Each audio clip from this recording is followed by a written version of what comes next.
Joining me right now is Tennessee Senator and the Senate Banking Committee member, Bill Hagerty. Senator, it's great to see you. Good morning. Thanks so much for being here. Certainly, it's great to be with you. Hope you had a good Thanksgiving. And to you, happy Thanksgiving. Assess what you're expecting to get out of these testimonies this morning. What do you want to ask Powell and Yellen? Well, you know, Jay Powell has heightened concern about this new variant, the Omicron variant coming out of Africa. We've already seen this administration shut down travel from Africa. You've seen countries like Japan shut down all foreign travel. I'll just remind you, Maria, we need to take the time to let the science take hold. It takes about 10 days for scientists to get their arms around this. And I hope that what we'll hear is not only the effectiveness of the vaccines, but also the implications for those that already have natural immunity. It's interesting that the scientific community remains silent about that, but natural immunity is a factor that we've got to take into account too.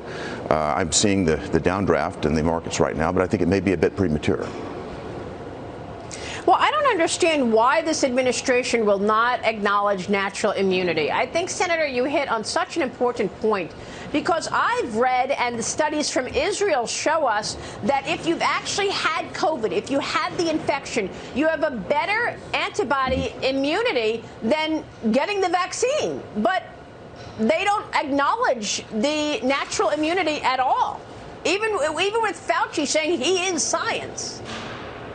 It's very difficult to put faith in anything that Fauci says at this point, given the way he's discredited himself. And I think the disinformation that we've seen coming from Fauci has gone across this administration. It really has crushed the American public's confidence in what we're hearing regarding the science. And that does not bode well for people getting vaccinated. And I agree with you. We need to look at all of the science, including natural immunity, to get to the bottom of this.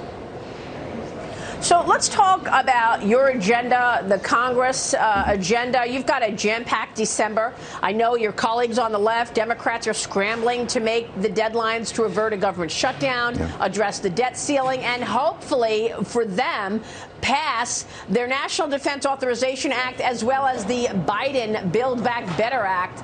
Senate Majority Leader Chuck Schumer said he hopes to get the spending bill through the chamber by Christmas.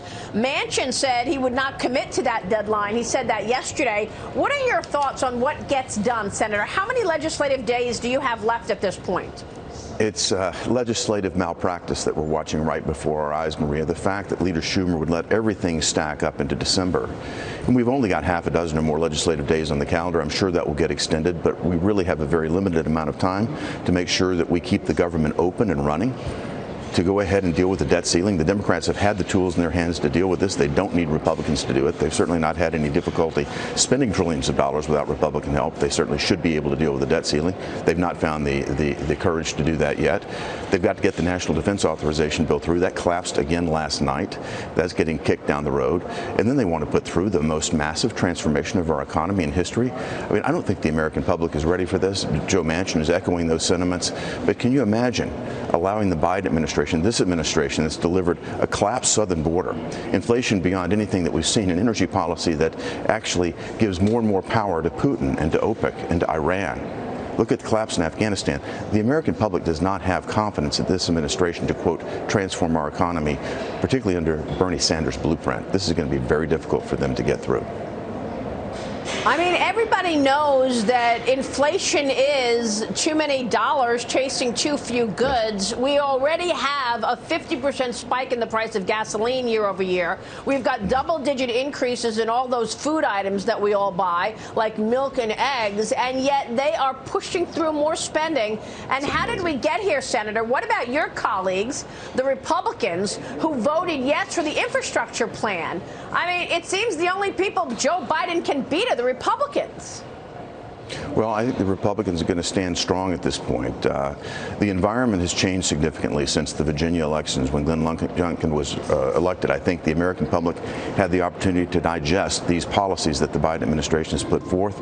I think the environment has become much more difficult, and I think Republicans have heard that loud and clear. I can tell you this, Maria, when I was home for Thanksgiving, people in Tennessee are hurting. They feel the inflation in everything that they're buying, whether it's their turkeys that are over 20% higher.